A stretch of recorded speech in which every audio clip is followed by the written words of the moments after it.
ఈరోజు అయినా మళ్ళీ సిగ్గు లేకుండా తెనాలి పర్యటన చేస్తున్నాడు.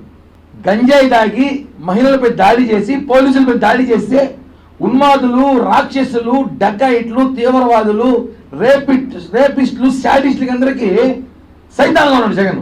రాక్షసులు అని చెప్పాలి. వాళ్ళు పరామర్శించిన ఎవరు పోతారండి? ఎవడు ఆ సలహాలు ఇచ్చేవాడు? నీకా 11 సీట్లు వచ్చినాయి. ప్రజలు పోలీసులు రోడ్డు మీద కొట్టిన వ్యక్తిని, అక్కడ ఉన్న మహిళల్ని వేధించిన వ్యక్తిని, పోలీసుల మీద దాడి చేసిన వ్యక్తిని పరామర్శించిన పోతున్నామంటే ఈ దొంగల ముఠాకతను ఎంత పెద్ద బాస ఏంటావు? డకాయిట్లకి, దొంగలు గంట. మళ్ళీ ఏమైనా మాట్లాడితే వాళ్ళ సైకోలకి, వాళ్ళ పిల్ల సైకోలకి, వాళ్ళ పేటీఎం గాలికి బాధ. మా నాయకులే చెప్తామండి, సిగ్గుండాలి. సైతాన్ జగన్ పరామర్శించి తెనాలి పోతారా? ఉలిదే పాకిస్తాన్ కూడా పోతాడేమో ఉగ్రవాదులంతా నా ఫ్యాన్స్ అనేసి పరామర్శించను. మొన్న దాడి జరిగిన ఇష్యూ ఆపరేషన్ సింధులో కూడా నా కార్యకర్తలు చనిపోయారేమో, పర్మిషన్ మోడీ గారు అని పోయిస్తాడేమో, పోయి పరామర్శించి ముద్దులు పెట్టేస్తారు వాళ్ళకి కూడా. అలాంటివాడే ఇప్పుడు.